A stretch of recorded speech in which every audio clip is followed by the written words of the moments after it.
Tommy, got a word for people in Aberdeen? Can you do it? Aberdeen. Aberdeen. Yeah, word for people in Aberdeen, mate. Yeah, there was a rate there yesterday, wasn't there? I came down from Aberdeen. Have you? Fair play, no. son. You got any words you want to give to people? Yeah, stand up. The time's now. Otherwise, you're going to lose your city. 7 police officers just witnessed a crime. What was the crime that was just? That person rode his bike without a helmet on. And the police done nothing? No.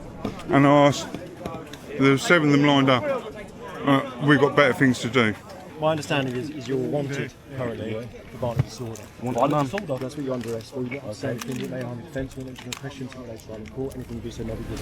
For when? I'll explain it. 4 nations, 1 king.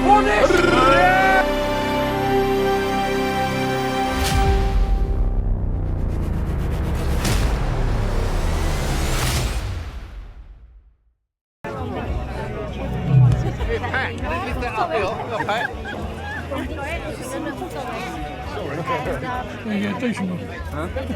Yeah, decent ones. I've been pretty lucky, yeah. To be honest, I've been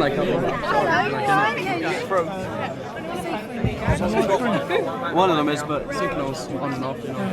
I'm recording as well, so. Great day for Braintree. Thank you. Hey, well done, girl.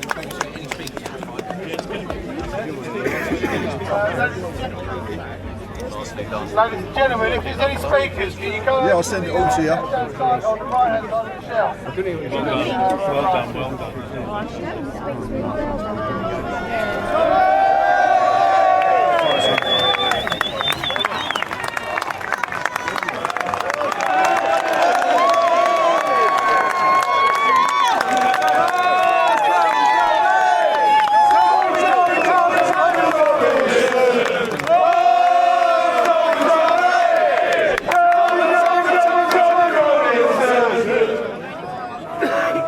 Testing, there we go. I just want to say a massive thank you to everybody that has come here today. To the people that have travelled down from Scotland, taken 2 days, one of them slept in his car, and it was before he knew Tommy was coming, I have to say. So you know what, that is some dedication. I want to say a massive thank you to Tommy and all of his team as well for coming here. Big up, big up, big up. All whilst the government looks on and the mainstream media and they don't listen to any of us or our fears, Tommy's listened because he's got a lived experience. People need to wake up what's happening in this country. We're just the starting point. Look, Crowborough's got their base, but they've got half the numbers of us and it's only just begun for them. Before I start my speech and let you know what's been going on here, I just wanted to say something about faith. Now, I was a victim of a migrant crime, which some of you and some of the people in the local community know about.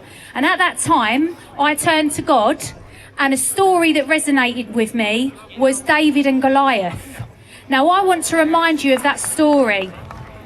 Goliath was a giant, and David just had a little stone, and he managed to get the giant. People ridiculed him, people laughed at him, but he proved them wrong. And we are all David. Now, this is a passage I want to read to you, which is my interpretation, that the government is Goliath and we are David. The government stood like a giant, huge, unquestioned, armoured with laws, money and authority. Most people looked at it and backed away. It wasn't worth the risk. Even David's own family told him to stay quiet, to accept how things were. But David had seen the truth, and truth once seen is hard to ignore. He didn't fight with power or permission. He refused the armour of compromise and silence. All he carried were a few simple tools: evidence, persistence, and an unshakable belief that what was wrong should be challenged. When he acted, it wasn't loud or violent, just precise, and that was enough. The giant didn't fall all at once, but it stumbled.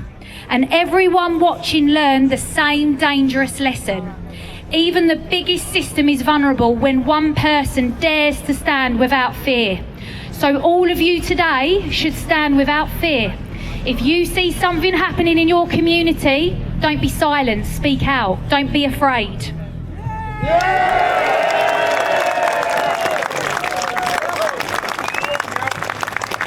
Now, many of you know that we have RAF Wethersfield near to us, and it currently houses 800 men. Now, we've had many issues happening in the town, and the running theme is that people don't want to report it to the police because they're scared. But you don't need to be scared. You report it to the police, but you also tell your community. So people, the migrants, if they're committing the crimes, can be held accountable. I'm standing here with no fear, so you should do the same. Now, Braintree District Council, we recently did freedom of information requests with a lady in our group called Amanda, just here with her hand up. She's amazing, this lady. Now, this lady, I hope she doesn't mind me saying, she's actually disabled, and she spends her time fighting behind the scenes for this community and challenging the council.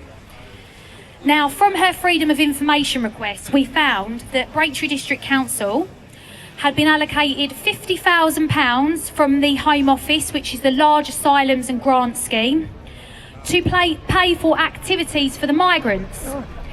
This was money spent on the cricket lessons, which was to help aid them in a professional career in cricket. This was to fund an organisation that BB Media actually exposed on his channel, which set up Wethersfield FC, so the migrants have their own football team. They can play in league level, and the charities will pay for all of their costs to FIFA. Isn't that nice for all you men out here? And I'm sure your sons, you'd love to pay for them to go and be in a football team all the time, but money's tight now, we're all suffering. Yeah, exactly. And they've also had all their kit paid for. Lovely. ITV did a really nice documentary on that. Where were you, ITV, when this town had people having things happen to them? Where were you? Nowhere.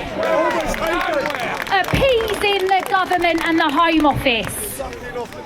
Another thing that this £50,000 did was supply money to Art Refuge, a charity that gives art therapy to the migrants. These were men that had only been in the country for 2 weeks, okay? Men that had crossed the channel illegally and were given access to therapy. How many people here are suffering with mental health from what this government's doing? How many men here are working their arses off for their family and putting food in their kids' bellies whilst these migrants have all of this support? It's disgusting. It breaks my heart to see good, strong men breaking down at this. It's not fair. We need to nurture our communities and our youth, and this money could be better spent supporting young men to channel their anger into the right way and being strong men who can serve in our army and protect our borders. When I called out Braintree District Council on X about the Art Refuge lessons, they had the audacity to reply to me with ChatGPT jargon and accuse me of lying. Well, guess what, Braintree District Council? I have receipts because I research.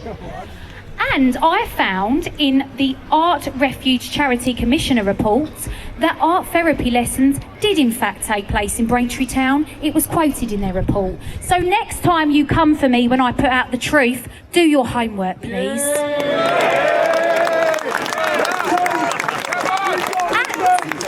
To the lefty marketing department of Braintree District Council, who put out a pathetic post to close down the market. What you don't know is I get out and speak to the community. I spoke to the stallholders.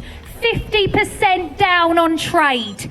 Darren, who supplies women's clothing, who is based opposite the betting shop, spends his time in the cold with the community, reassuring women that migrants are not going to attack them. He watches them go to the bookies, withdraw the cash and go in there and spend their funds while he's working his arse off and he's got 50% less money going in. Now today, Darren joined us and he spoke out about what he's experiencing. So again, Braintree Council, if you're going to make out that this is a far-right aggressive thug movement, do your homework, get out and speak to people, because it's really not the case.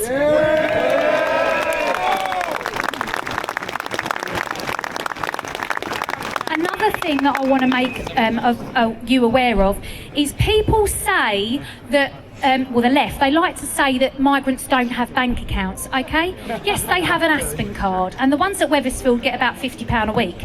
Well, they're already paid 3 meals a day. They're getting gym lessons, cricket lessons, art therapy, donations of clothes. We've seen some lovely armour jackets that were supplied by Essex Rotary Club. Thank you for that, betrayal of the people. But they also get bank accounts, and I'll tell you how they do that. Once they get their ARC identification, which comes straight away once they're in the base, they get a nice tidy little letter from Clear Springs to say this is where they live. And then Care for Calais and Braintree District Council write to the local banks to give them permission and support to obtain a bank account. Once they get those bank accounts, they can have third-party payments into them, which can be for charities and can be from friends and family, which is migrants that have already crossed over. They can then withdraw that money or spend that card wherever they like. The Aspen card cannot be spent in vape shops and betting shops because the PDQ machine sends an error and doesn't let them use it. So they're going around it by using these bank accounts set up, and then they're also withdrawing the cash. Since we've seen migrants in the town, there has been lots and lots of reports of thefts, and there was also a bank robbery. Now, I'm not saying the bank robbery was connected to migrants, but it's a very unusual situation to take place here, that a man apparently brandishing a handgun attacked the staff and took money. This has never happened here before. If anything, it also shows that there is escalation happening here. And people, you need to start asking why, who and when, and holding the council to account. The migrants are the issue, but take away from that, look who's letting them here, all right? Start finding out the truth. Don't keep looking at the police going, oh, what are they doing here? Look further than that, go further up the chain. Hold James Cleverly to account. Where is he, Sir James Cleverly? Nowhere to be seen, tucked up in his little house, while we're all out here in the cold suffering, trying to cry out for help so that we don't get harmed.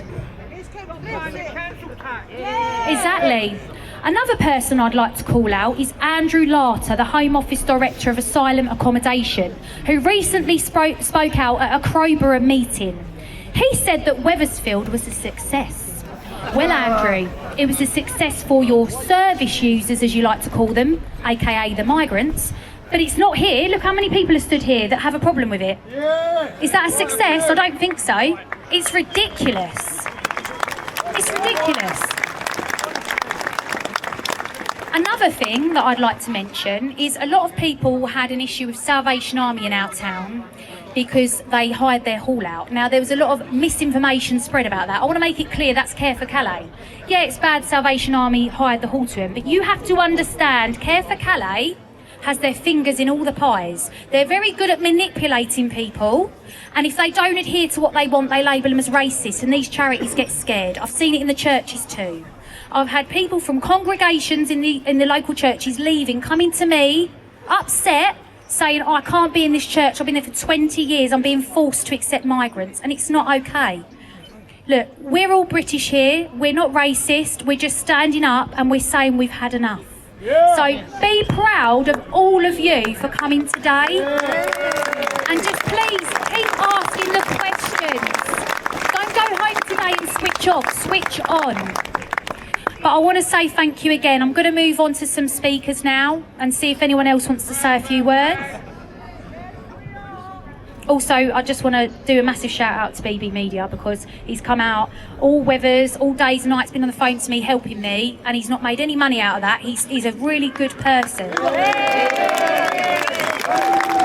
to my actual protest group, my protest group, we are on it all the time. We are such a good team, and I'm proud of each and every one of them. Some of them don't want to be named because of their jobs, but they are amazing. Well done, everyone. Come on. All of you, amazing. So, is Shawnee about?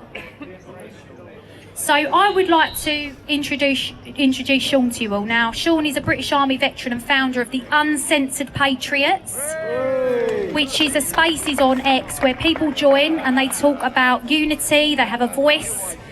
It's a good starting point if you're worried to get on and have a chat with people who feel the same as you. Communication is key. Once you feel that you've found your people, you've found your voice. He doesn't sugarcoat the truth and he doesn't back down. So I'm going to pass on to Shawnee today, and thank you again.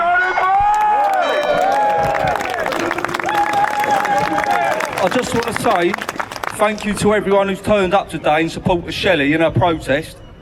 Like I've said before, we have to keep showing up for each other. That's how we get things done quicker. We've all got the same common goal, standing up for what's right and speaking out against what's wrong in our country, our towns and our communities. Like some of you here, and thousands more across the UK, I'm a veteran of this country and I'm a father, right? And I can see where our country's heading, and it's not a road I want it to continue down. I want my boys to have a future here. I want them to grow up in a safe country where I don't have to worry constantly about unvetted illegal migrants breaking into our country and committing horrific crimes against our women and children. Always remember, right, we aren't far right and we aren't racist for being concerned parents about the safety of our women and our children, right? This government chooses to facilitate this ongoing invasion. They've shown zero interest in stopping it, which makes them complicit in these men's actions, right? By allowing them to roam our streets freely, they're giving them the opportunity to commit rape and murder against British people, yeah? There's never been a more urgent time for us to unite and stick together. Always remember, right, there are more of us working class than these corrupt politicians in suits, yeah? Right? They fear us coming together, yeah? That's why they push division on the right and why infighting gets us nowhere, right? If we fall for that, they win. Please understand, I'm just a normal bloke who wants our country back, yeah? Who wants our children safe, who wants common sense put back into government and society, and the woke agenda dead and buried, yeah? The government have housed 800 migrants in this camp that have broken into our country while turning a blind eye to the homeless veterans, yeah? Thank you, Shelley, for organising this protest and allowing me to speak. And like I say, the veterans that are on the street sleeping rough, they should be the ones that are getting put in these hotels, not migrants.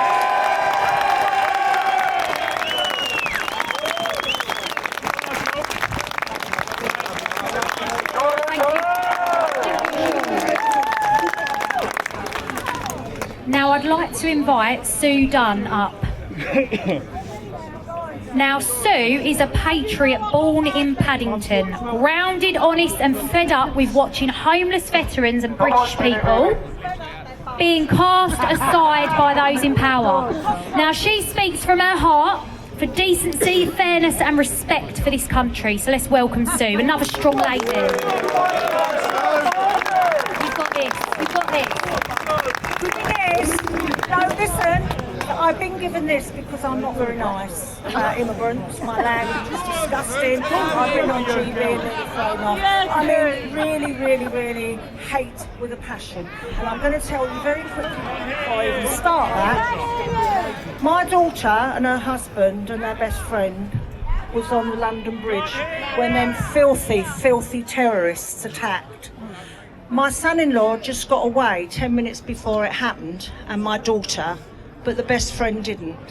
That's all I'm going to say about it. So there's my deep hate for terrorists anyway. I wouldn't love them anyhow, but I honestly believe that they are little cockroach, frightened little fucking men. We're pussies, and we're arseholes, and we're everything that their fucking women are. Well, we're not. And let me tell you, and I've said it, we've got no police. Don't kid yourself the police stick up for us, because they don't. They're two-tier. Don't even want that. They're two-tier police, two-tier government, disgusting lying little ferret of a... I can't even say his name, I hate him so much.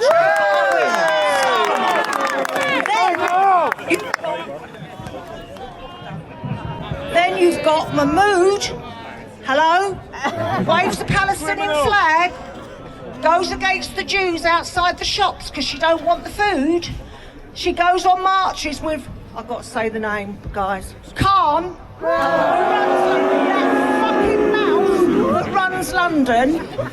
Well, it's not London anymore, but we've got to have her saying to get the migrants out. Do you believe she's going to help us get migrants out when she's waving flags and going on marches with these people? Bollocks. I'm sorry, but it's the God's gospel truth. And let me tell you, I ain't so big and brave standing here giving it large, because I'm not frightened of them little fucking men at all. I'm truly not. I am frightened for your children, my grandchildren. I would not go outside my house without pepper spray. Get that, please, because I couldn't care less. I've been told off, and I will carry on until my fucking legs... I mean, I'm a very sick lady, very, very sick lady. I've been on Tommy's, I've been on marches, I've done so much. I've been on GB, got in trouble on GB News because I asked. Can anybody agree with me on this? Please tell me the truth. Do you think that Starmer and his merry men have got that PD in them, that Nancy? Because they're sticking up. Why are you letting them come in, rape babies, you dirty bastards? And what do? You say to everybody, I didn't know they were there. One in, one out. What? He thinks we're thick, and I think I'm thick. But I know I'm genius compared to him.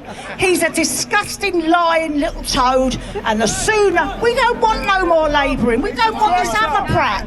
Get a lot of them out. Whatever it fucking takes.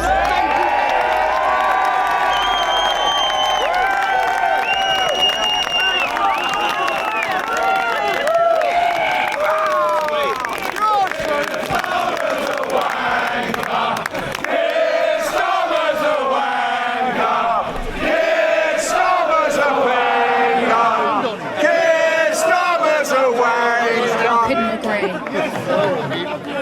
Listen, thank you very much, Sue. Now, we're going to move on to Kevin and Stevie. Now, these guys have come all the way from Scotland. Stevie is one of the organisers of Peterhead United, with Kevin supporting the movement. Together, they've been speaking out at events across the country, including at army barracks that have been earmarked for illegal migrants. They're here today to unite the kingdom, speaking out as proud Scots, standing up for our country and refusing to be silent.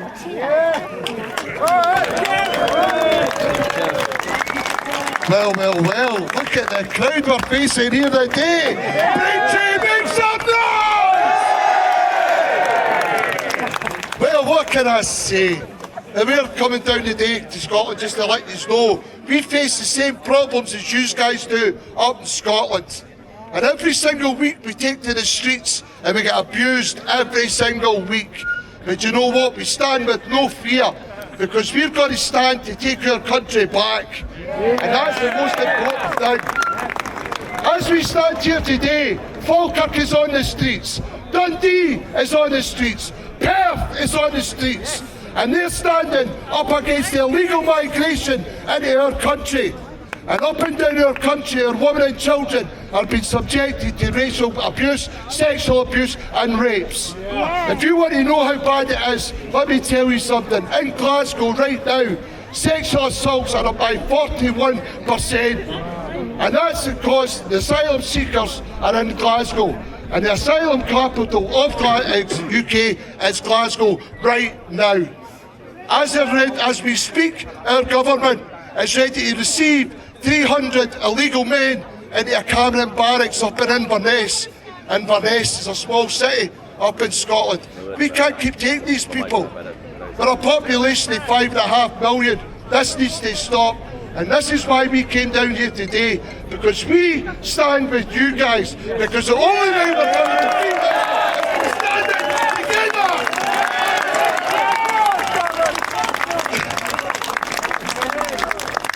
there was a guy who, I wanted to say a couple of things before I pass off to my good friend Stephen here. There's 4 big names in Scotland that nobody knows about, and you need to know about them. Craig Houston, the leader of the SDP party in Scotland. People need to start listening to that guy, because that guy stands with no fear. You've got Alex Kearney from AC Spartan, the child protection team, and believe you me, he is holding the government and all the authorities to account. We've got a lady called Anne-Marie Ward. I don't see eye to eye with Anne-Marie all the time, but that woman is fighting tirelessly on the drug and alcohol abuse in Scotland. It's unbelievable, and Niall Fraser, who is calling out the SNP at every given opportunity. There's a myth that all of Scotland hate England, because I don't. I hate Westminster, and I know every single one of you guys do too. And the only way we're going to change this country is by getting to the ballot and tell them enough is enough! Move the trigger!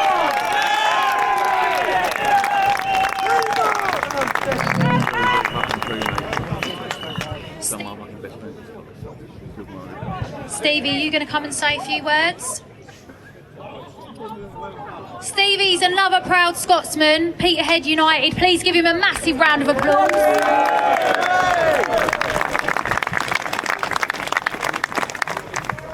Fellow patriots, brothers, sisters, across this great island, thank you for welcoming me here today, Braintree. My name's Stephen Mitchell, and I've travelled down from the rugged shores of Peterhead in Scotland on behalf of Peterhead United Group, the group that started this movement after taking the Epping spirit. I've been standing shoulder to shoulder with my fellow Scots in protest against the unchecked flood of illegal migrants overwhelming our communities. From the Highlands to the Lowlands, we've seen our towns strained and resources.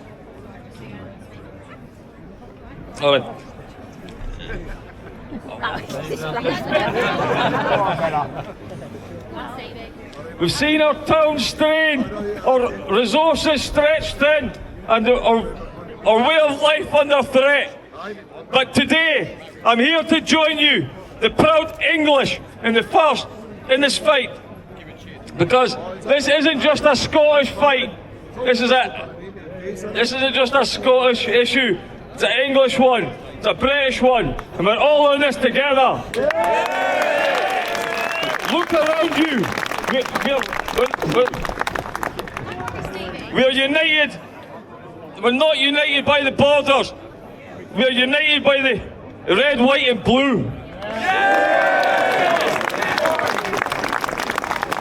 As William Wallace once rallied my countrymen, I am William Wallace, and I see a whole army of countrymen here in defiance of tyranny. You've came to fight as free men we are. For too long, politicians in Westminster and Holyrood have turned a blind eye to the chaos of the borders. Illegal immigrants pouring in, exploiting our generosity, while hard-working families like mine and yours pay the bill. Our schools are overwhelmed. Our hospitals are breaking point. Our streets are not safe anymore. Enough is enough. I've marched in Glasgow, marched in Aberdeen and everywhere in between, screaming for secure borders and fair immigration. And now, standing here with you fellow patriots in England, I see the same fire in you guys' eyes. It's us up the road. There's a wedding going on down. It's time to reclaim our nation back. Yeah! We're not divided by accents. Scots and English side by side, demanding their government enforce the laws, deport those who break them, and put the British people first. Yes! To the doubters who call us divisive, We're the ones fighting for unity. Unity against the system. A system that prioritises outsiders over our own. Unity to protect our jobs, our homes and our children's future. Every man dies, but not every man really lives. So let us live now with courage, with heart, and with the resolve that our forefathers showed. Listen.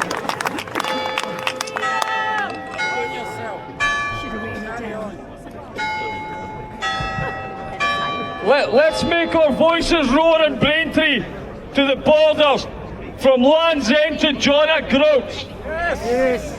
Go, William. Join me in saying, Britain for the British. Britain for the British. Secure our borders. Secure our borders. Thank you. Thank you very much for having us down here today. We will be here, anywhere else you need us to be. We will come and support you every step of the way. Thank you and God bless the United Kingdom.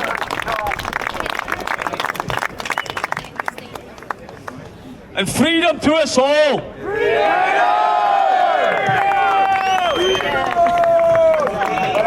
Thank you. I think this shows us as well that every movement across the country needs to come together. People need to stop worrying about fame and ego and money, put that all aside and actually worry about the people. Stop this infighting, it's a load of rubbish. Stop coming for each other, support each other. Otherwise you are also going to be the reason why this country falls apart. Now, I would also like to invite Junie up. Now, Junie is born to East End parents, raised with strong community values. She's a hard-working mum, nan and proud patriot. She's deeply concerned about the future facing our children and grandchildren and believes we must come together like we once did to protect our country and our community. She speaks from life experience, love and country and the heart. She genuinely is a beautiful human being.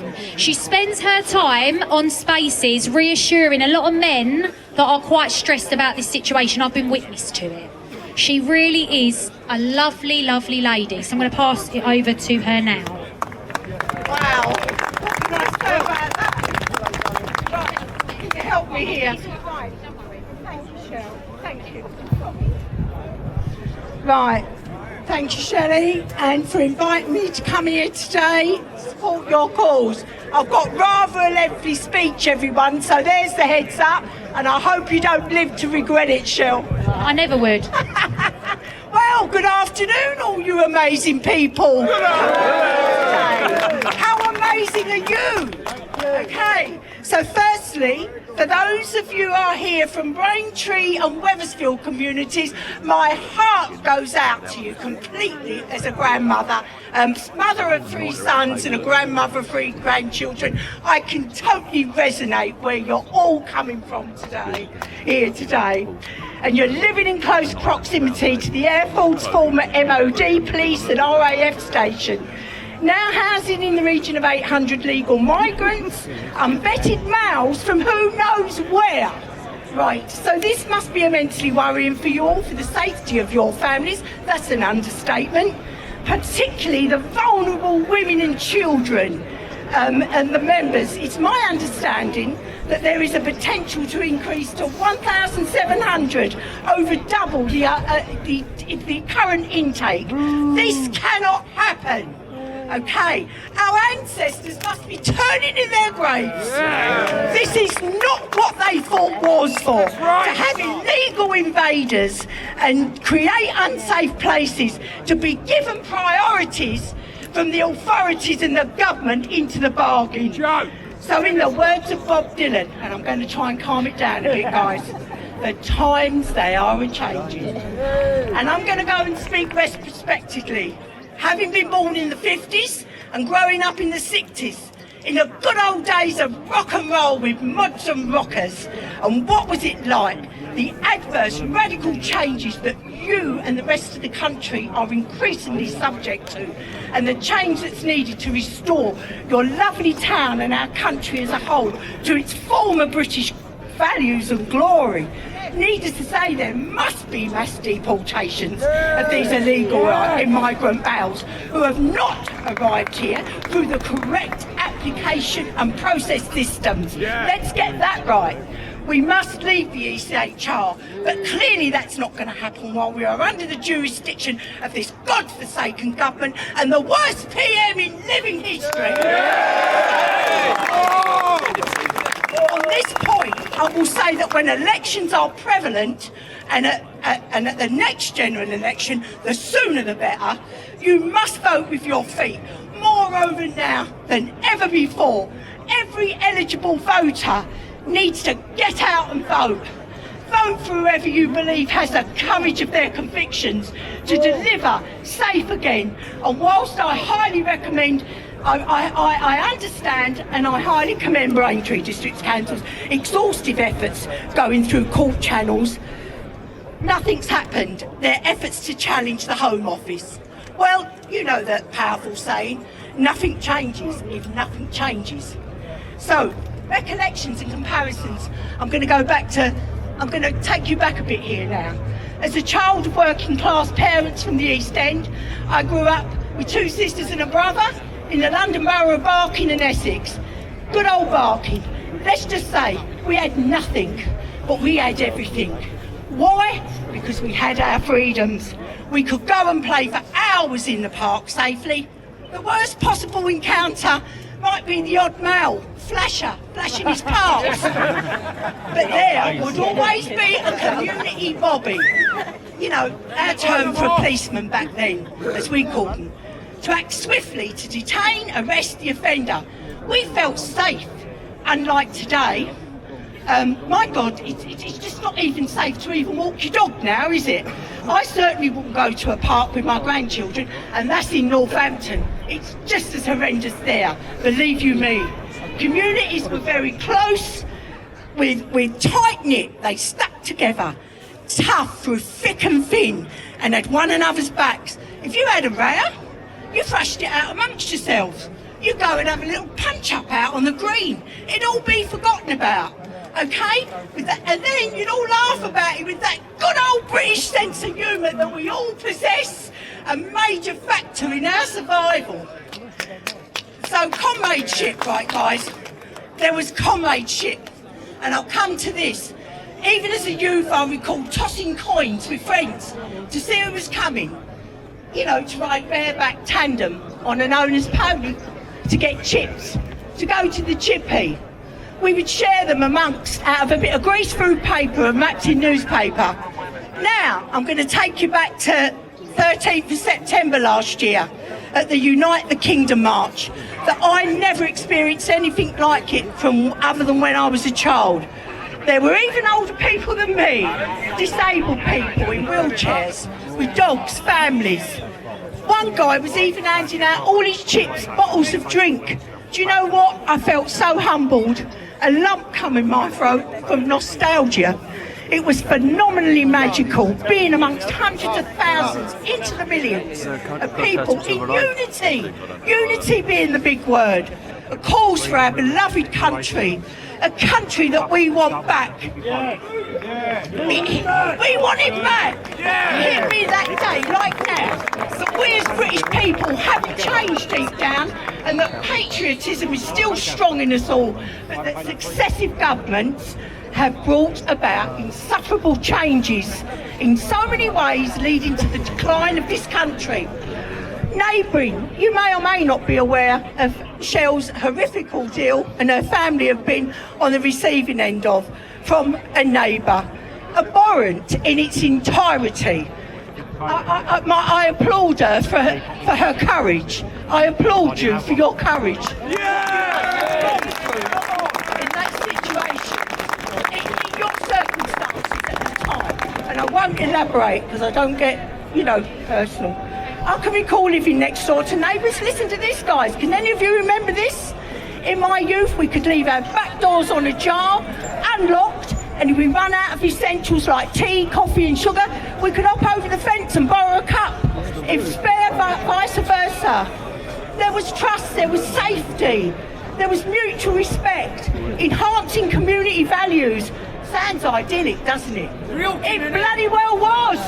It was. There was trust, there was safety, respect.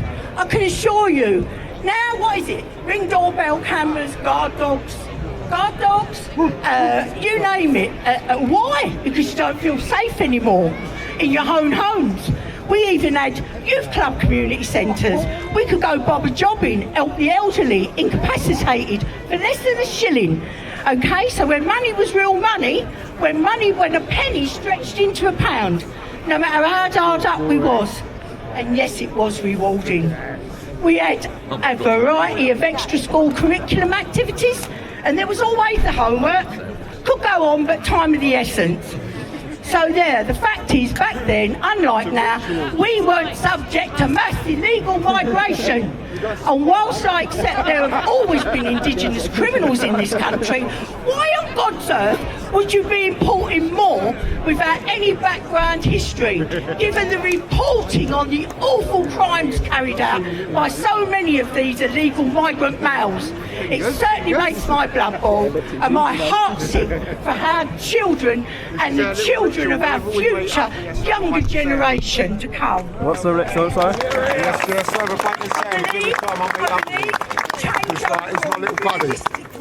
Doesn't occur overnight. Take a sandwich for the dog. It will be a gradual process. But even now, I haven't given up on this country, and neither should you give up on your cause as a community. Being here today, together, gathered, in the hope of bringing about change for the better good. All for one, and one for all. United you stand, divided you fall. Strive on with this cause with every ounce of your being, including the rest of the country, Scotland, Ireland, Wales. Even when you feel drained with it all, don't let it defeat you. You are stronger than you realise, much, much stronger than you know. I believe there's a hero inside every one of you.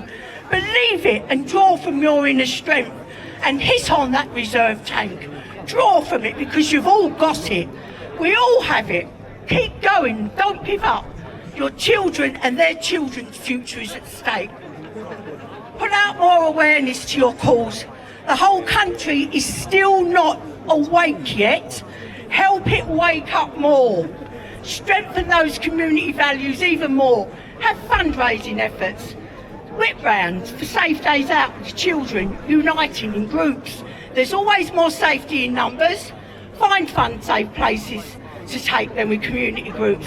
Arrange more group shopping trips to help your local businesses thrive. Make positive plans, print leaflets, post through doors, have regular community meetups. If you don't do any of this already, which you probably do, get those t-shirts printed, get those caps printed. It's amazing how many people will come up to you when you're walking around with your cap and t-shirt on, like I was with my Uncensored Patriots t-shirts last summer. And the amount of attraction and the people that wasn't aware still what's going on in this country. So I would say, for those with internet access, send out those emails, flood those inboxes to your MPs, keep flooding them, be tenacious, keep the grip on, don't let go, don't give up. Go post on social media platforms. I mean, thanks to Elon Musk, I find X to be the predominant platform to be able to express yourself.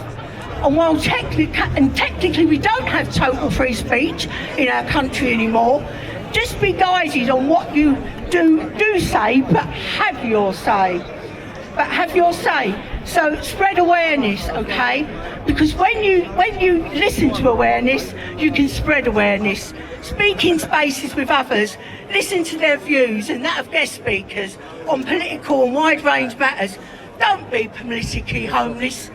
I was until I joined the Uncensored Patriots last year, formed by Sean, which resulted in going into his spaces, attaining the confidence to speak out and gain a wealth of knowledge from others.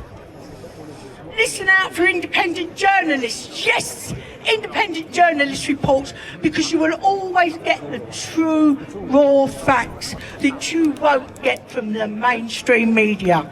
Journalists such as Dan Watton, Adam Brooks, always supporting the calls on GB News. Tommy Robinson, well, of course, here today. Martin Gauci, Eddie Alexandra, and of course, Sean Baker, no less, from the Uncensored Patriots, who can be found reporting on X, YouTube, Facebook, Instagram, and TikTok, as can they all. By being aware, you can spread the awareness further afield.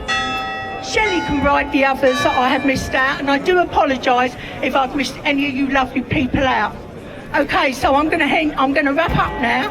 Well, they say thank God for that. You can do this, Braintree, right, and Wethersfield, and encourage more and more communities to follow suit in a similar situation, because it's spreading fast around the country. In fact, all of us here can. So lead the way, because you've got this. And as a Christian country, one final word, and God wouldn't forgive me without mentioning this. In the words commonly attributed to Mother Teresa, be the change you wish to see in the world. Thank you. Thank you, Jeannie. There's just a few little extra things I want to say before we move on to the next speaker. I just want to say that a lot of people get very angry and say to me, peaceful protests don't work, we need to be violent. Do you know, all that does is you play into the hands of the left. And you lose the battle. If you start fighting with your fists, you'll all end up in prison. Then what's going to happen to your families? Because they'll be there with the Islamists while you're away. Okay, so you need to use your minds, all right? You need to work together, immobilise the community, run groups. Get the men strong, their minds strong. You need to get the women strong. We can't fight this unless we fight it in the right way. So really, don't play into the hands of paid agitators. There's plenty of groups out there that want you to fight the police. They want you to fight the migrants. You need to look deeper, okay? Much, much deeper. I also want to say about across the country, there are different groups. Everyone gets upset, there's egos. Put it all aside, please. Just think about the people, because that is what matters. Now, I'm going to move on to Tanya. Now, she is my sister. She's a proud patriot, a community supporter, a mother and a nanny. She doesn't look like that, though. She's a defender of ordinary people and a fierce advocate for free speech and for women, standing up for what's right, even when it's not easy. She's going to speak today with real courage. She's a bit nervous, so can you give her a clap? Sorry, bear with me, my legs are a bit wobbly. I can hold my stick. Okay, thank you. So first of all, can I do it? Sorry. Can you hear me all right? Yeah. Okay.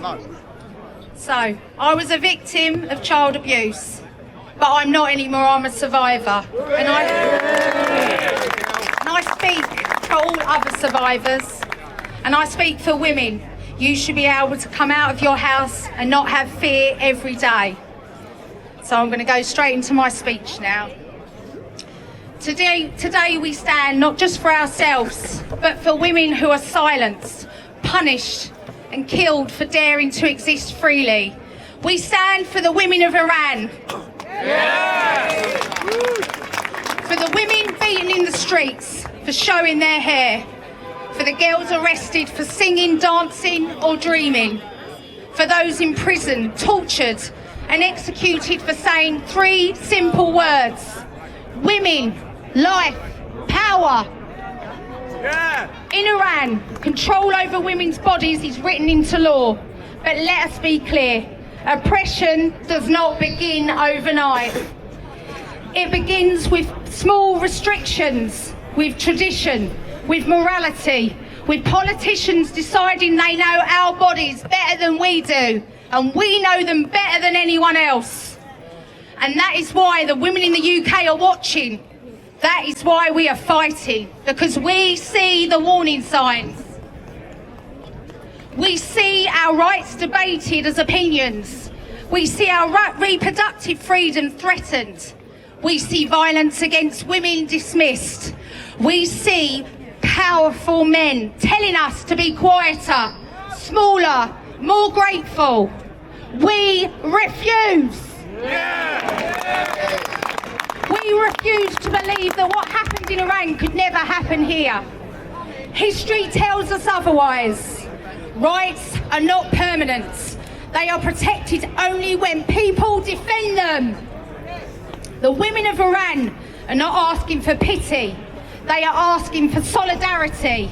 So we say this today loudly and without fear. An attack on women anywhere is an attack on women everywhere. We fight so that no government here or abroad can control how we dress, how we love, how we speak, how we live. We fight so that the future generations of girls in the UK never have to protest for rights we were silent to defend. To the women of Iran, you are not forgotten. Your courage fuels ours. Your resistance strengthens our resolve. And those who try to control us in Tehran, Westminster, anywhere in the world, hear us clearly. We will not go backwards. We will not be silent. And we will not stop fighting. Women, life, freedom. And I am my mother's daughter, and I will never cut my hair until I see a massive difference. Now, men, I'm calling out to all of you because I'm sick of us women having to do it ourselves. We want it back to old-fashioned times where men were proud to be the protectors. We need you now more than any other time. So stand up and protect your women because we're sick of doing it. Thank you all for coming today, all right? Cheers. Thank you. I also want to say about the left pretending that, you know, we're racist for this. I'd like to say a lot of people in this community are actually legal migrants and they've had enough. You've got to look at Shabelle, who owns the Yummies Cafe in this town, okay? He's a Lebanese man. He has lived experience, okay? He's lived in a country that he's had to flee. He came here to live a better life as a proud Christian. He stands with Britain. He allows patriots into his cafe and he's been targeted. He's had his windows smashed. He's been called a Nazi. This man is part of us. He is British. Yeah! We welcome people into this country that have the same moral compass as us. You play by the rules and we support you. You work hard, you look after your family and you respect women and children. It's as simple as that. I'm now going to pass over to Barry. Now, all of the flags in this town are run by an independent group called Flag Force Braintree. They are working men. Barry also has an illness, which he may or may not want to discuss today, but he works extremely hard with his team going out and flagging. They've actually been attacked by the left last night. One of them was attacked and had his ladders broken. Now, these men, they don't really get loads of donations. They go out and they do all of this. I'm so proud of them and proud that they love their flag. Please give them a massive round of applause and a thank you for all these beautiful flags you see through the town. Thank you, Michelle. Okay. Oh, there's a lot of you. Right. So I've been asked to do a speech. Something I used to do very well many years ago. Unfortunately, I've been retired. As Michelle's alluded to, I have brain cancer and currently have a terminal condition. But I'm still kicking, so all good. Thank you very much. Okay, here we go. Hello, Braintree. My name is Barry Allen, and yes, that is my real name. And no, I'm not the Flash. I can see most of you don't even get that joke because it's obviously for the younger crowd. I've been asked to say a few words. I'm here representing Flag Force Braintree. We set up around 4 months ago, and over that period we have placed over 700 flags in and around Braintree. Thank you. Why? Why have we done this? Why is this happening? Well, we believe this country is broken. We are normally quite silent. Not for long, no. We, as a group, feel that our flags represent many things. I'm sure when you see our flags flying, you have a thought in your heart as to what the meaning behind them are. There are 100+ reasons why the flags are flying. But we as a group feel that the flag represents, in a simple statement, the silent majority are silent no more. Yeah. Everyone that comes through our town that is related in some way to government, be them MPs or be in the council, are seeing flags all around the town. They have to ask themselves why. And if that creates a question, we're winning. We have a Facebook page. We've only been running for a few months. We've already got 2,500 followers.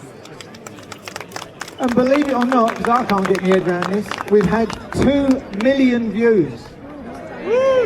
I know. We are a small group with only a handful of volunteers.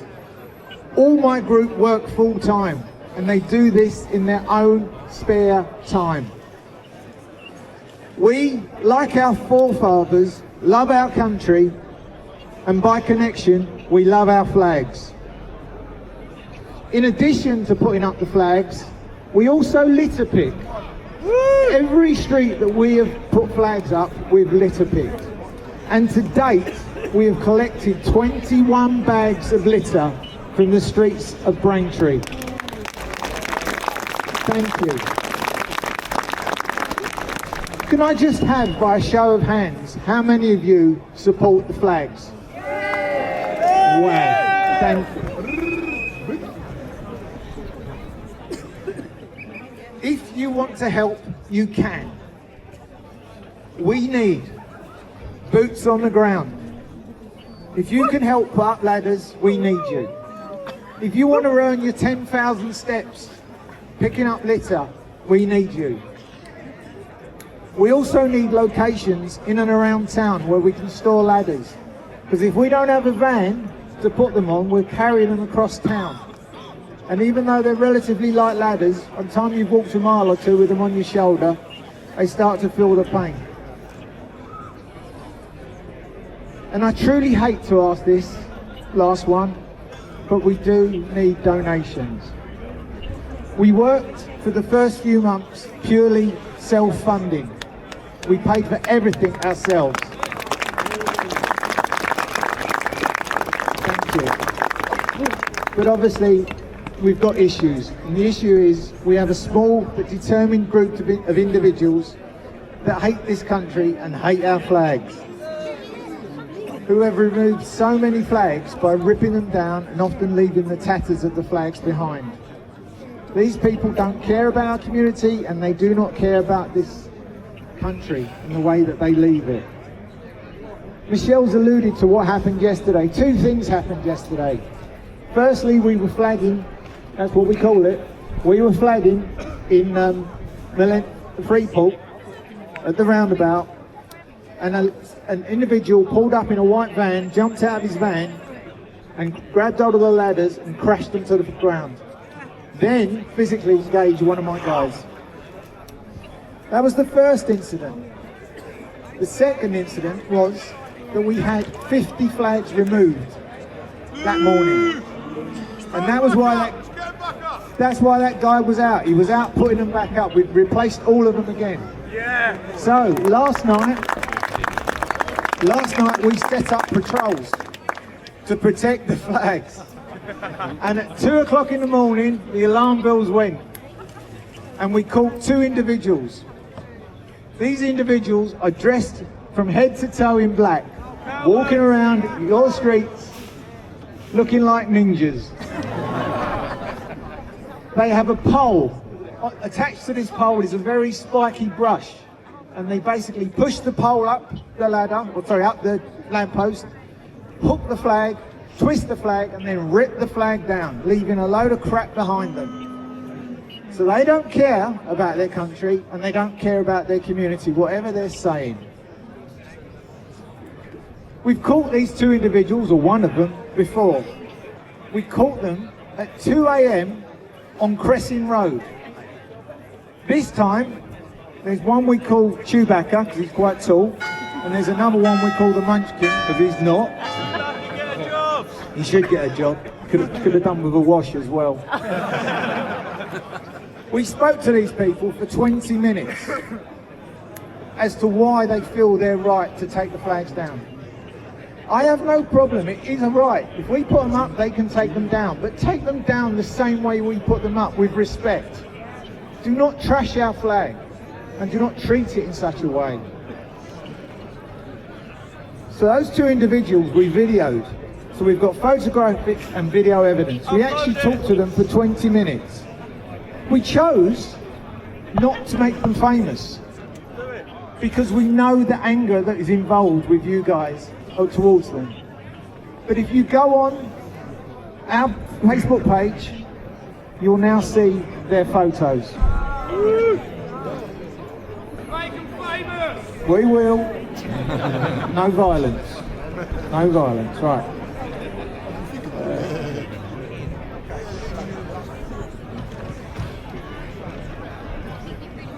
Okay, right, and finally, and this bit's the important bit really, we as a group totally support what Michelle's doing. She's been an amazing advocate for a peaceful protest.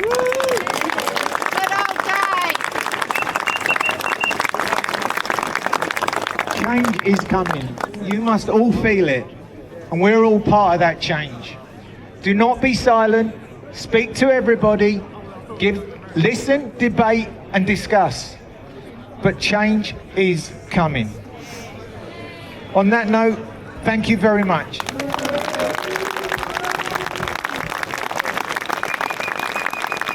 just want to say again that I'm so proud of our town and all the people in it that have really worked hard to expose what's happening here, and it's such an amazing group of women. I want to say thank you to Tracy as well here, this lady. Now, I won't go into details about Tracy, but she also has a reason why she does what she does. And if people knew what she'd been through, her family been through, they'd be so proud of her. She's a true patriot, and I really respect you. Big up Tracy! We now want to welcome British Women First Pink Ladies movement. Danielle and Theresa Moon. Now, they have been working hard in supporting women in their communities with giving out alarms and being out and about. And they're going to make a speech today about who they are and what they do.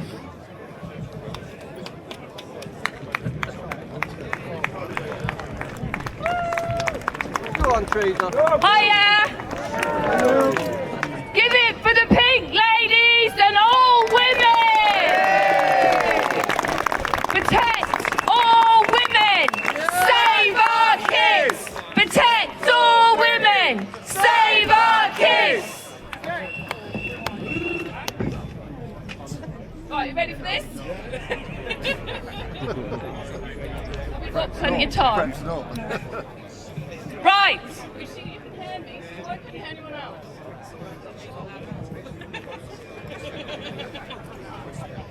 We stand here today, not for applause, not for permission, but because we have had no choice. Because the safety of our families matter. Because the lives of women and children matter. Because silence is no longer an option. We are British Women First Pink Ladies UK movement. We are the Pink Ladies. Passionate, loyal and unbreakable. We are the heart of the homes. We are the backbone of communities. We are the voice that refuses to be pushed aside.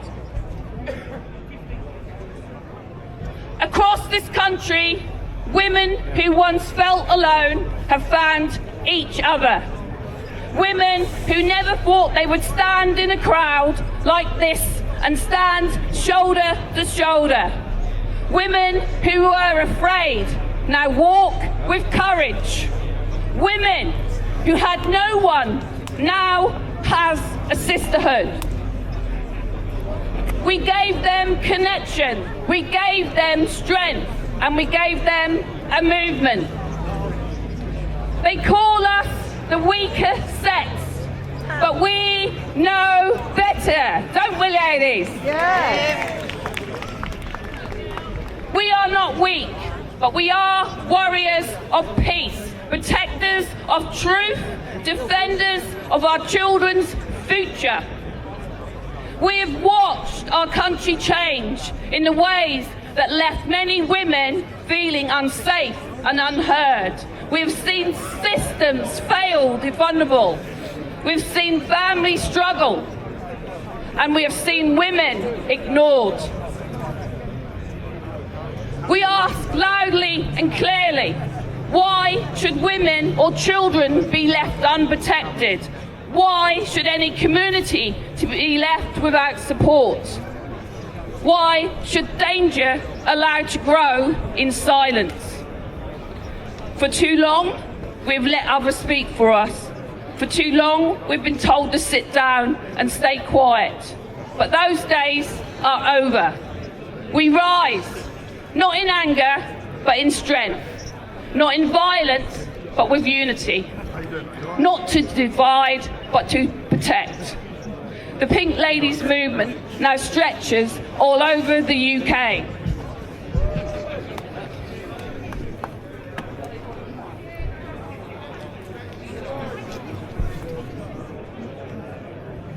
Women are forming chapters. Women are supporting each other. Women are standing tall. Women are refusing to back down. We believe in peaceful protest, and we know its power. Whether there are 10 or 10,000, we make an impact. We shake the ground, we shift the narrative, and we show courage that cannot be ignored.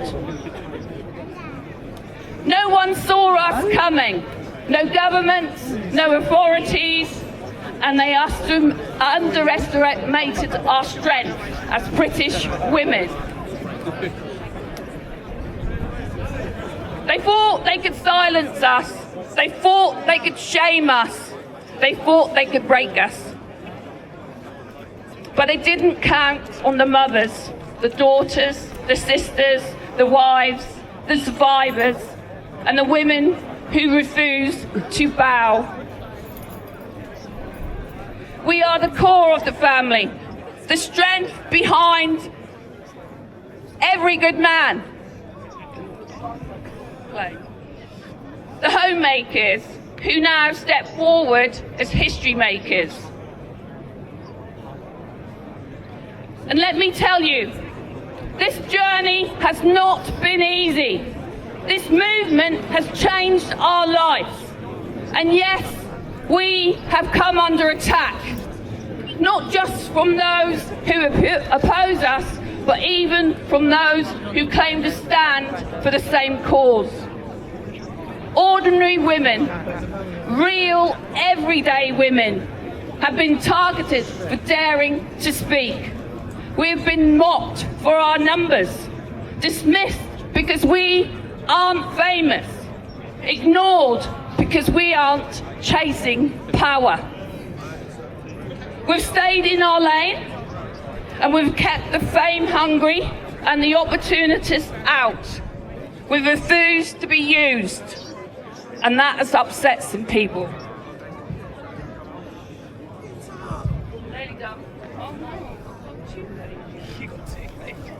Tommy's literally right here. Our movement is not here for politics, but we are here for protection, and we are here for safety, and we are here for women. We speak out against all abuse. Abuse is abuse, and there's no excuses. Predators come from all walks of life, no exceptions. Every woman deserves to be safe, and no compromise. We knew we had to be different. The movement is not just one face, but it is the faces of many. A movement built from the ground up. The movement rooted in real communities. Every rape alarm we hand out starts a conversation. Every leaflet is a moment of education. Every safety tool is a lifeline. Every woman we reach is one more who will not be alone. We've turned our protests into safety campaigns. We've turned fear into action. We've turned frustration into empowerment. We launched the GoFundMe in November, and boy, it's been slow. For the price of a pint, we can buy 2 rape alarms. Our target was small, because we know times are hard and people are struggling. But months later, we've still not reached our target. So I ask why? Where is the support from those who say they care about safety? Where are the people who claim to protect their families? We have given out thousands of alarms, and we need thousands more. We cannot fund this alone. We work tirelessly behind the scenes. We've built a movement with a main hub and now 40 subgroups across the UK. Ulster, Scotland, England and Wales, and every week it grows. Women are stepping up everywhere.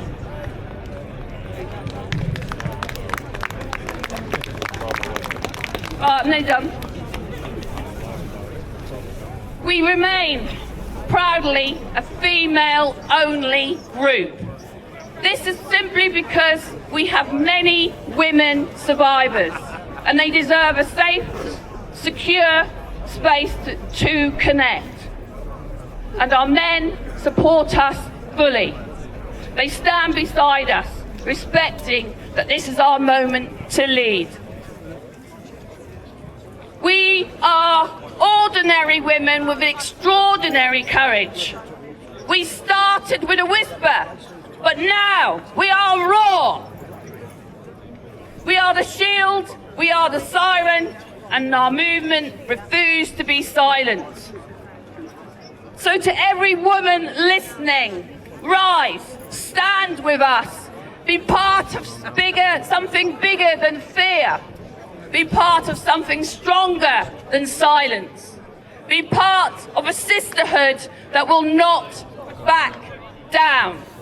We march together, we protect together, and we rise. Ladies,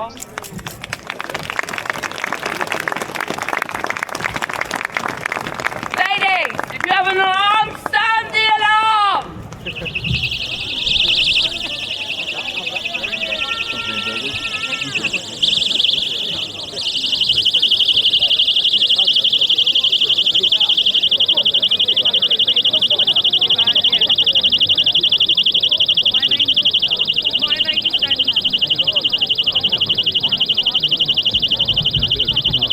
There you go. Yeah.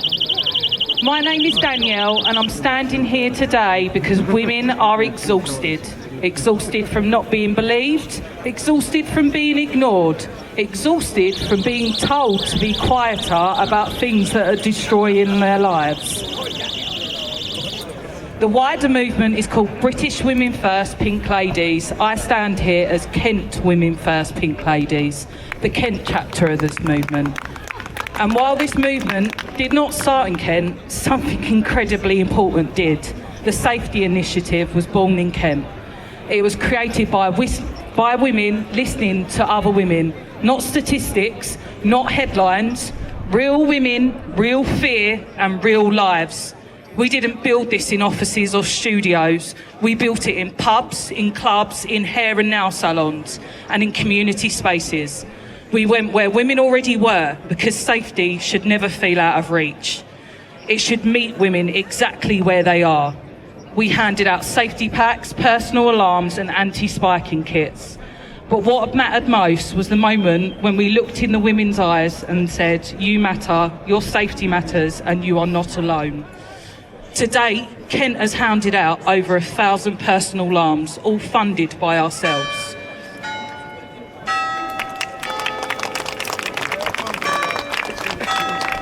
And women responded.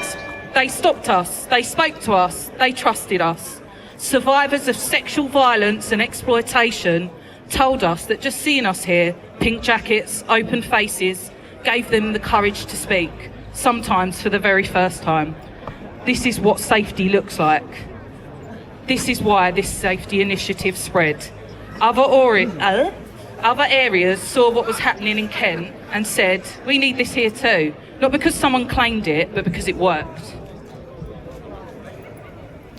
In September, I came to Braintree, and that's where I met Michelle and Tanya.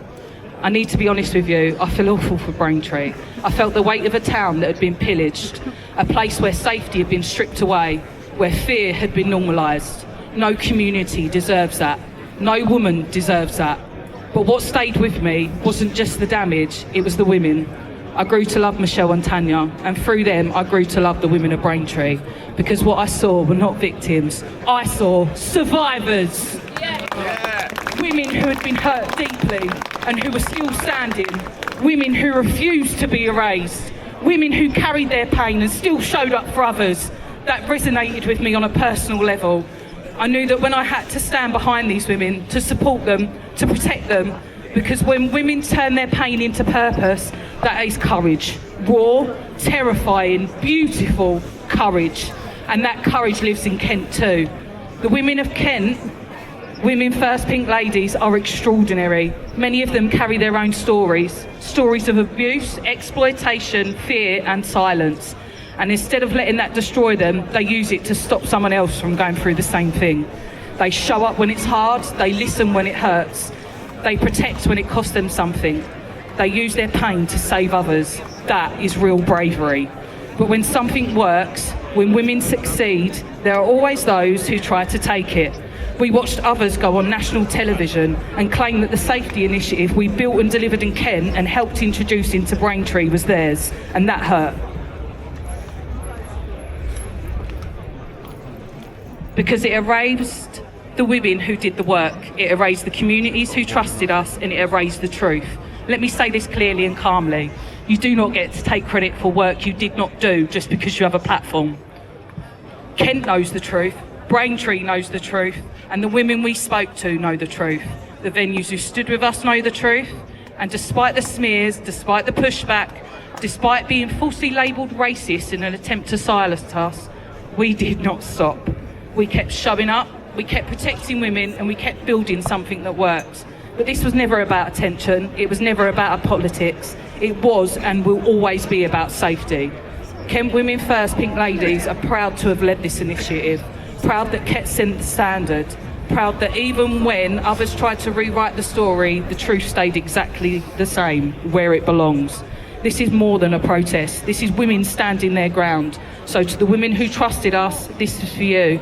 To the communities who stood beside us, thank you. And to anyone who thought we could be silenced, we are still here. We are not backing down and we are not going anywhere. And we will keep fighting every single day for women's safety. Thank you, Braintree. You will always have a very special place in my heart.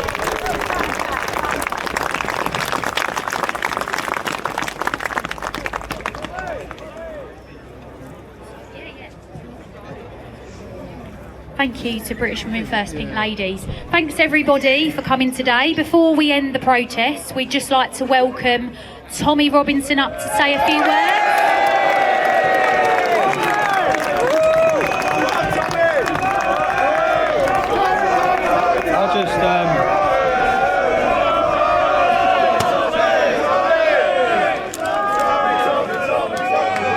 I was waiting for that to stop. Can I just say, how fabulous is Shell? How fabulous is she? A round of applause for the lady who's led this. Well done, man. It's amazing to watch. Do you know, for me, I actually think standing there watching, which I've enjoyed doing, was probably more powerful than listening to the the speakers on September 13th, many of them, because this is raw. This is the actual people that are affected. And do you know what else it is? It's ordinary people doing extraordinary things, which is what you're witnessing this movement. I just asked the show earlier, what did you do before this? Because I know how difficult, obviously I can talk now, but I couldn't. When I started the English Defence League, I wore a mask and I used to neck a load of vodkas before I got up and spoke because I was nervous about speaking. And I used to swear a lot and I used to get lots of things wrong. So when I'm standing listening to the lady speak so articulately and listening to her present her argument and everything, and then I watch one by one people getting up, putting themselves out there to give speeches that they're not used to giving, which is nerve-wracking. I know your mum, bro, who spoke, that was such an English delivery, yeah? And then the Scottish lad gives such a Scottish delivery. But what you're seeing is ordinary people stepping up. And that's why I stand here encouraged. I felt inspired listening to each one of them, yeah? These sorts of gatherings didn't happen for a decade unless we organised them as a movement. We don't need to organise them, and it's fabulous that this wasn't organised by groups nationally. It's fabulous that it's organic. It's fabulous that it's locals. It's fabulous to see them, whether it be here, whether it be in Epping, whether it be in Chelmsford, whether it be the lad mentioned 4 Scottish cities. That's what's needed. It's needed that it's organic, that it's community-based, that you're building and getting to know each other, that you're coming together. Obviously, we put up on a national event. September 13th was fabulous. I hope many are coming on May 16th. But for me to stand here and watch this, I can tell you, people think is something happening. It's happening, okay? When we get to summer this year, watch it happen at an accelerated rate.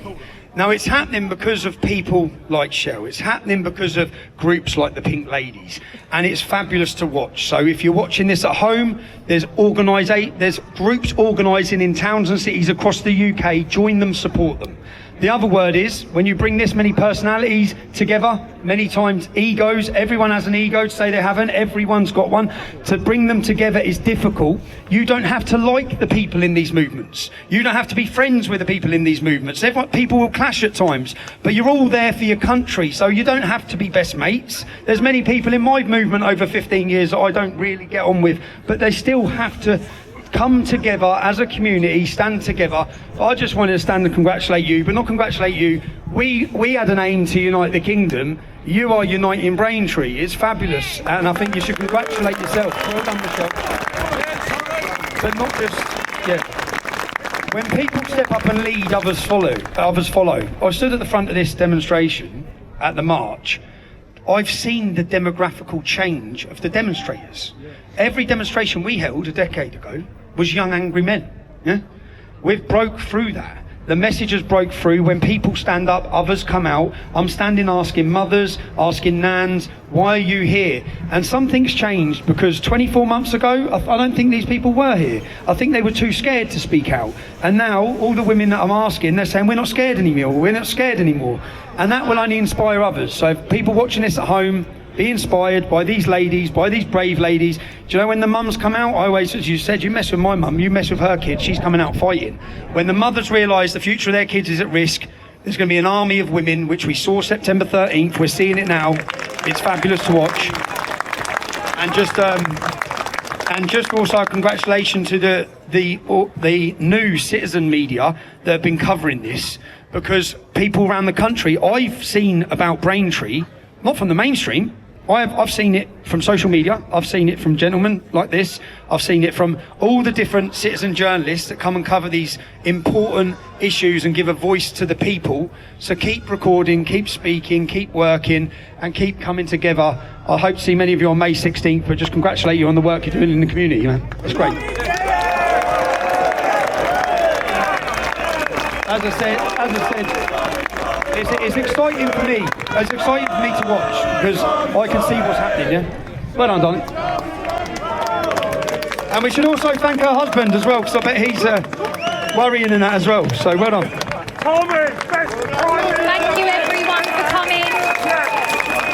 We are looking to maybe hold another protest on May 21st, that's to be confirmed. But thank you all for coming.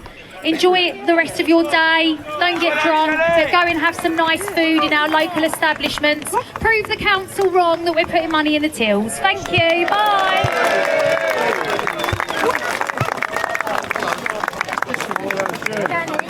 Quick word with that flag flying. Let's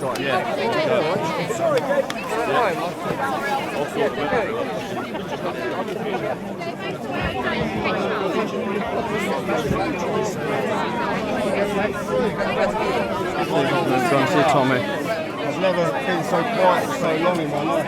Oh, well, it's hard.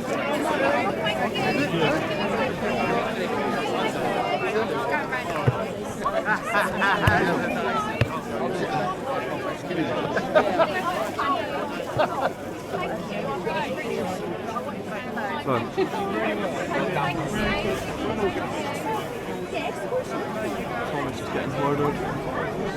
Somebody's at the tense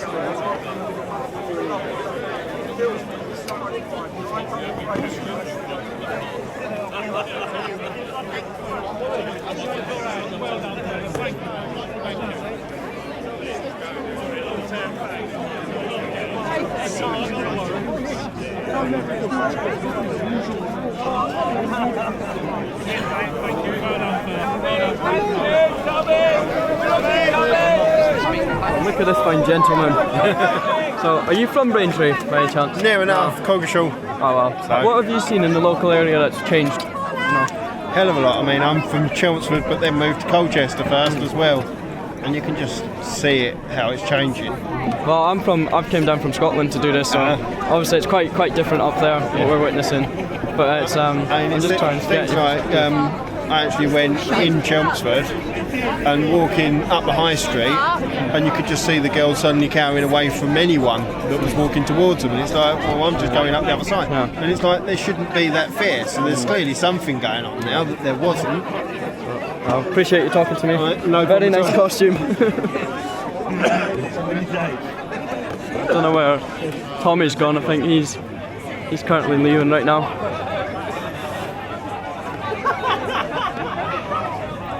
See his reporter over there. Well, listen, this is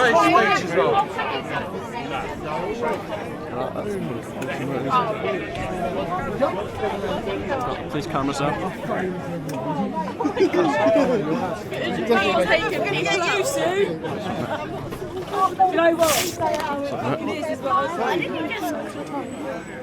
We love you, you bum! Sorry.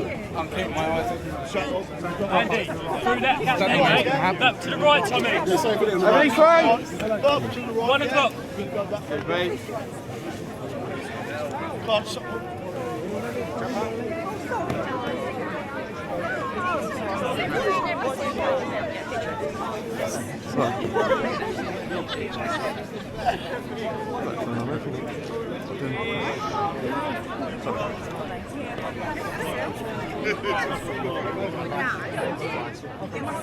No. We'll see you in London, Tommy.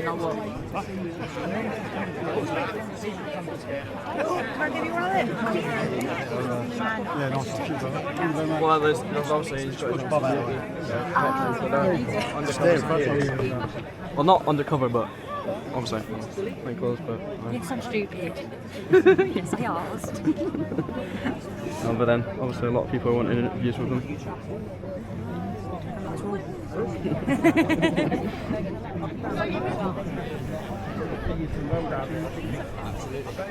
You've been organising protests for years now. What's your thoughts on people saying it's unprecedented the amount of protests every major council? What's your thoughts on it? And it's just been a route.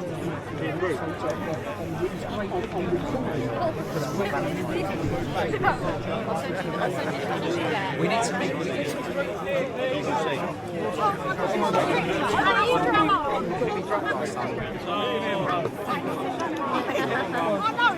Come on, Mum.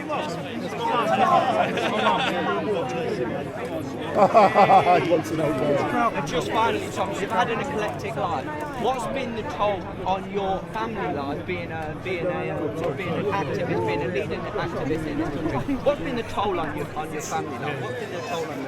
Nothing in comparison to the toll on any woman who's been sexually assaulted by the illness. Nothing. I'll take it. Illness. Mind your acts coming through. Mind your acts coming through. You've got to let people know you're coming through. Everyone lads. Go.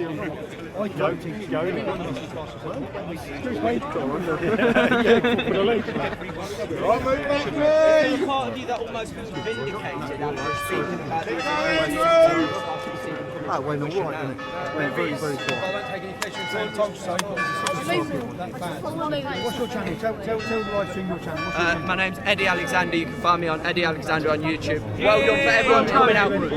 23. I don't know why the Home Office is taking this stupendously irresponsible decision to carry on importing hundreds and hundreds of people on a daily basis. It's a completely stupendously irresponsible decision, and we've already seen some heinous attacks happening, violent assaults, sexual assaults, and even in some cases murder, and yet the Home Office do not do what they are elected to do, which is to protect their constituents and to protect the British people. And every single day they are taking more and more of a chance with the public safety by importing these people from wholeheartedly different cultures when they're not contributing to our society. It's not just an unfairness issue as well, £8 million a day, it's a national security threat as well. It's not whether one of these people are one of the good ones, which I'm sure they are. Sure, they might be, 79% of these people might be good ones. But that's not what we've got to be worried about. It's got to be the ones that, sure, they might be fine, coming here looking for refuge, but what if one of these people go on to indecently expose themselves? What if one of these people go on to violently and viciously assault someone?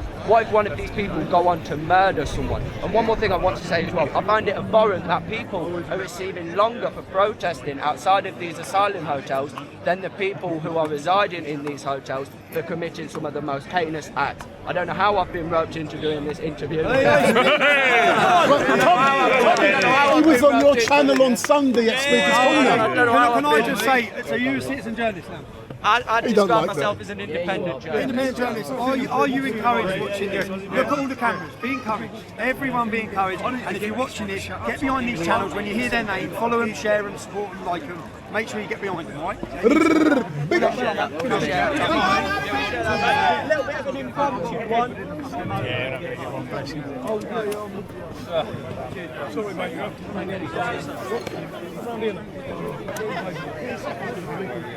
Tommy, big fan of Dan Wilton, big fan of Dan Wilton. Stream up. Didn't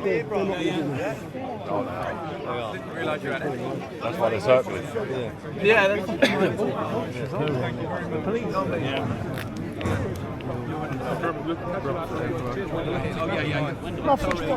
Why do you think it's so close to it?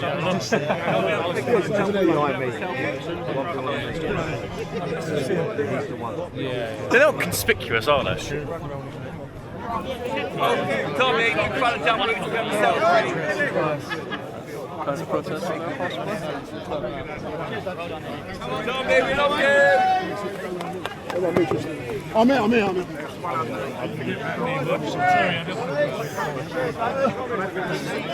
That sounds good to me. Tommy, love yourself, mate. It's all right. Should yours?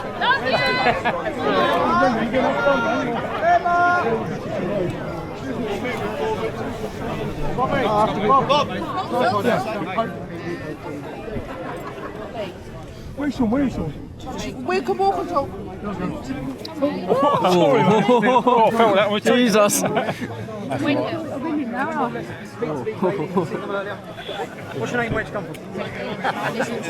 Very short. So we house the most amount of people.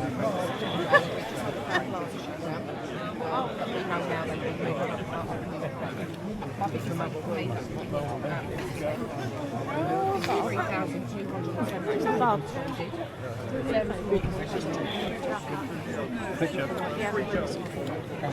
women gangs are going to run. Why they responded is you've got a skill set that people say they've got, you don't need to run.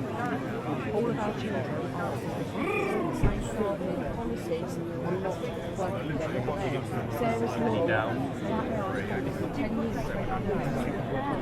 Explain to people what Sarah's law is. You don't know. Sarah's law found I don't know if that's good. That's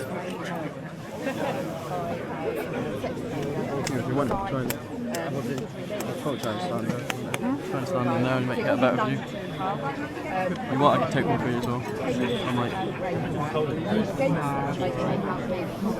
The government trying to push it back, not wanting it, and they've shown that most competition sex offenders are protected more than our He's going to some from...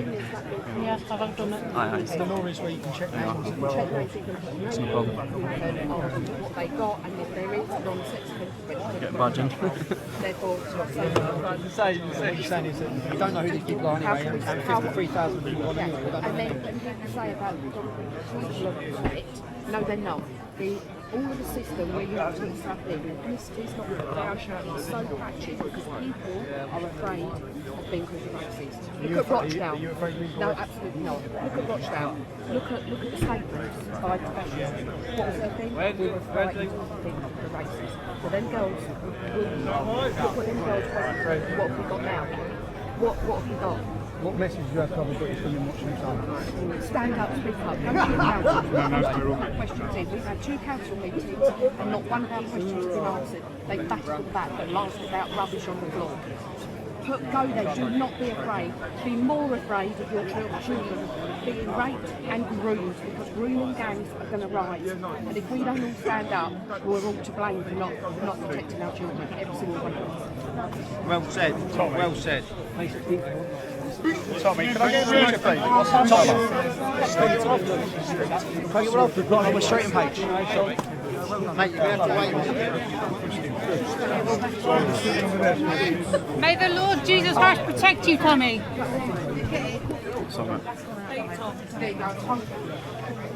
Jesus protect you. Move forward. Going. Moving, please. Stick forward. Follow on. Follow this. Come through here. Absolutely. Yeah.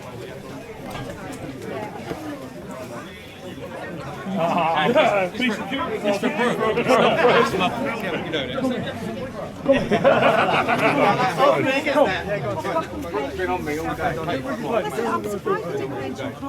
Tommy, my man, can I have one of them selfies? Go on, Bob. No, we're asking. Tommy. Come on, Doug. Sorry. I'll come from Wethersfield. Come on, boat. No, this is it. Yeah.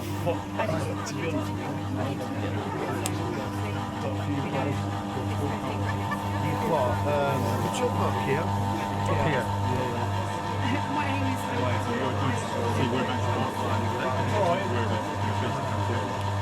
Do you remember? No. You're good.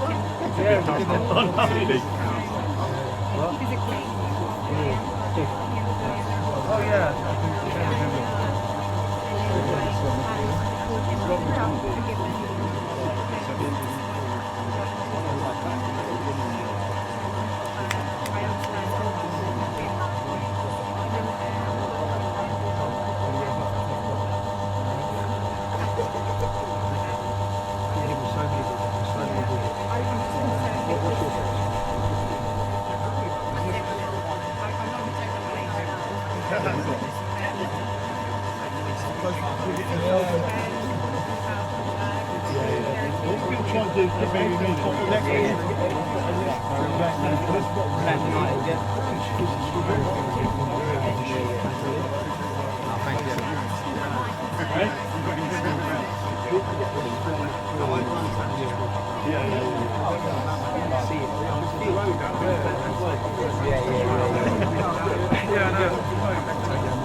Let's have it.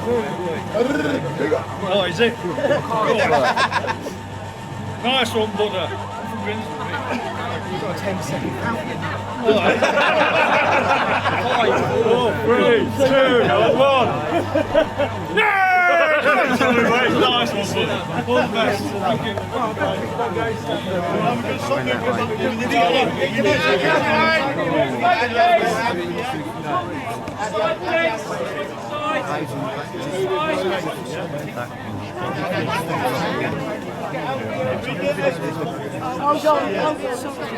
Watch the post, watch the post. Any chance to take a picture with them? You've got a counter and all. Tommy, can I have Tommy, a got a word for people in Aberdeen. Can you do it? 'Cause we're Aberdeen. like dinosaur arms. Aberdeen. Yeah, word for people in Aberdeen, mate. Yeah, there was a rate there yesterday, wasn't there? I came down from Aberdeen. Have you? Fair play, no. son. You got any like words you want to give to people? Yeah, stand up. The time's now. Otherwise, you're going to lose your cities like the rest. Get a of picture, please, mate. Towns like Luton and places Tommy like for Glasgow Prime are blue Minister. picture. What also? Fair play for the Thank long you very journey. much. Fair play for the long journey. Tommy, pleasure meeting you. Thanks, man. Yep. Security. Yeah. Got it, you know. I'd love to. Well, say some things online. Well, it's a 7-pack, they call it. Yeah, 5 on adult and 2 on side. Sorry, Tommy. Cheers, mate.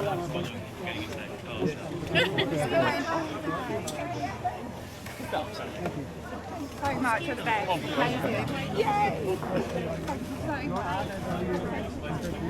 You'd make a fortune if you start charging people. Good chance.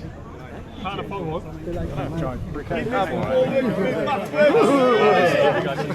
Send the heebie-jeebies, isn't it? Tommy, 7 police officers witnessed the crime and none of them cared. What was that, mate? 7 police officers just witnessed the crime What and was none the of crime them that was cared. just... That person rode his bike without a helmet on. Sorry, excuse me. And the police done nothing? No. And I asked, there were 7 of them lined up. We've got better things to do. God. Typical. Typical, innit?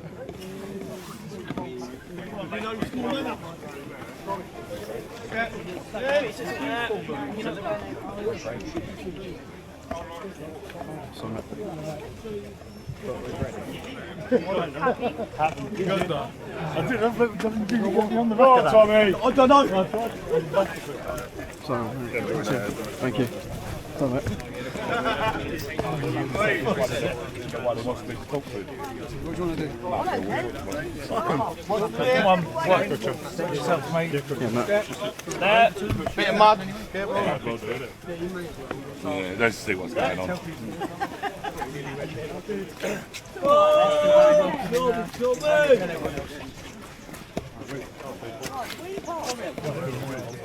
I think mine's there.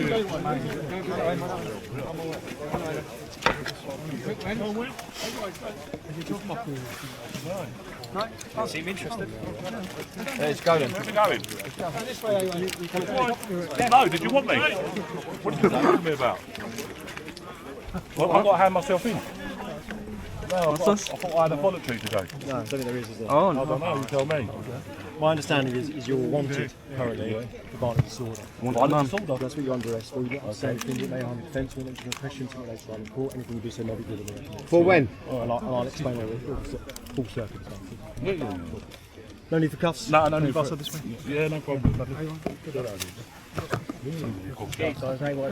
are you taking him? Remember the pot noodles? You told me that. That's why they kept mentioning his name. I'm going to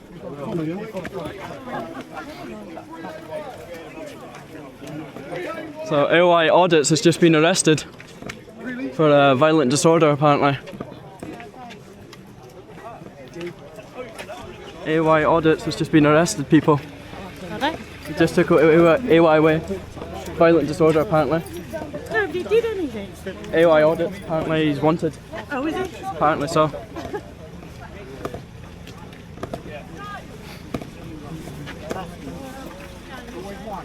You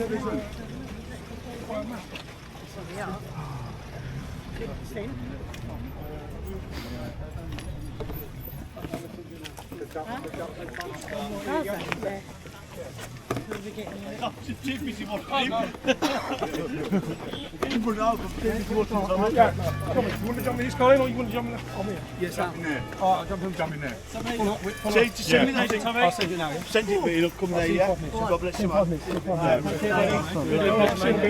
Tommy. How are you? That's a mullet, isn't it, boy? Make the most of it. Tommy, can I get supporting juice?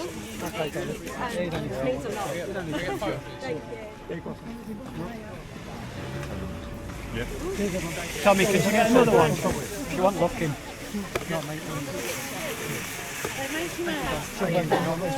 Yeah. God bless you, Tommy. Get another one. Dan not live again. Dan's trying to call me. It's creative. It's creative. Come on, he's fucking creative. Make a cue. Yeah, one job.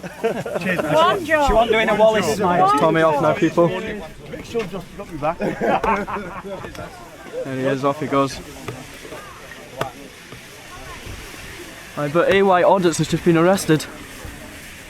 He's apparently a wanted man. So the police have just literally took him away. No cost was needed. But he's actually still over here, so I might go see what's happening with AY. But he's still here, I think. I see him. There he is. Tommy Robinson is off now. But AY Audits is over here getting arrested. Someone breaking the law in front of 7 police officers, and not one of them responded when he spoke there. Did my colleague not answer your question? Go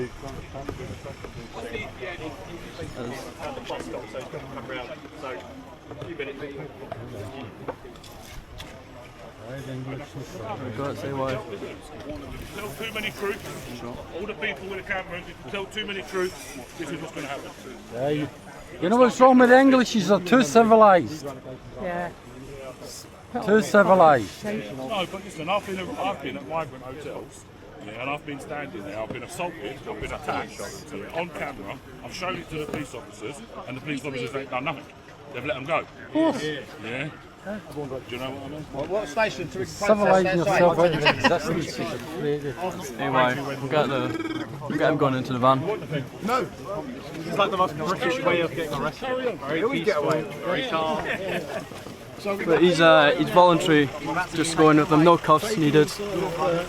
But yeah, it's AY Audits getting arrested.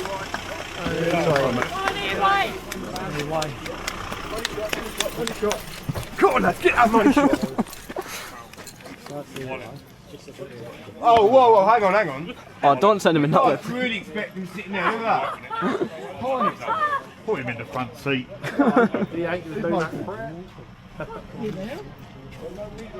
Oh, I need the money shot. It's always about the money shot. Can you go jump in there, mate? Can I hop in the back? No comment. Smile, mate. It might never happen. There goes AY. Look after yourself, AY, mate. Take care, yeah? Excuse me, gentlemen. Little wooden bench. Let him finish his bag, really. AY Audits. Here we go. Getting arrested for? Do you want me to hold anything? No, it's alright. Oh. Spreading the truth. Telling the truth. Hey, also, Pablo, can I have my microphone? Get up against the establishment. That's my microphone. Get up against those who drive the road. Tommy's camera. You could have kept these times going on the back. You know what's wrong, man? You could have got you civilised. Civilised. We might have a microphone. Bum. Civilised yourselves out of existence. So I know that AY will give a chant, his normal, well-recognised chant before he goes into the van. Say it loud. Say it loud. Say it clear. Say it loud. Say it clear. The AY fucking show is here. Say it loud. Say it clear. Everyone they arrest are going to have to come back and apologise in the future when things change. That's right. And we should be taking names of the people that are doing the arrest. We should be taking names of everybody that's involved in this nonsense. That's what needs to happen. Make them frightened. Make them think about the future. Yeah, they have no fear as long as you're down, as long as you're down on one knee saying, oh, I'm sorry, I plead guilty. Bullshit! No comment, no way. Yeah, no comment, no way. Yeah, the English are too civilised. You need to uncivilize yourself and get angry. AY, give us a chance. Give us a chance. 4 nations, 1 kingdom. 4 nations. Yeah. Big up, AY. We are of these islands. We are the people, and we will be taking back these islands. AY's been There we arrested go, for AY audits violence. in the van. How dare you! Public violence, something like that. I got it on video of the police in, but there's so much going on, obviously. That's AY audit's been locked up. He was a wanted man.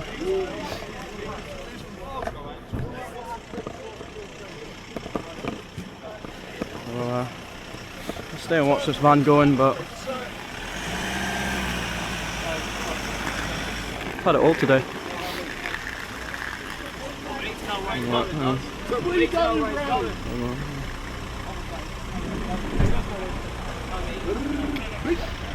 There's Tommy's cameraman over there. There it goes. AY audits, off he goes. It's going to happen, and it's happened, so Thank you very much. now being taken away. There he goes though. We had a chat with Tommy, very brief, but you know, he was getting hounded. So off there he goes.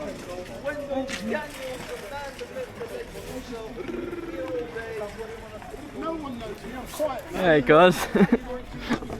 Of course. Go on. Give us a rundown of what you think today. So I'll give you a rundown about tomorrow. Tomorrow we've got Young Bob, Change My Mind at Speaker's Corner. So make sure you tune in. Here's Young Bob now. Make sure you tune in tomorrow, 1 till 4 p.m. So Young Bob, tell them what's going on tomorrow. Tomorrow we're doing the monthly stuff. Oh, then there's nothing on now.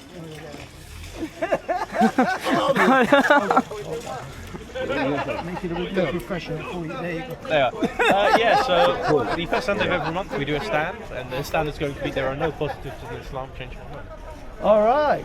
Yeah. And what are you hoping to sort of get there? Islam is like faulty. It copies off other pagan Christian beliefs. I don't think there's any net positive that Islam has when it builds societies, civilizations. Just practically, I just don't think there are any positives. You just have to assume their religion is true. But What do you think about today and how it all went? With AY getting arrested at the end and Tommy showing up? Yeah, it went well.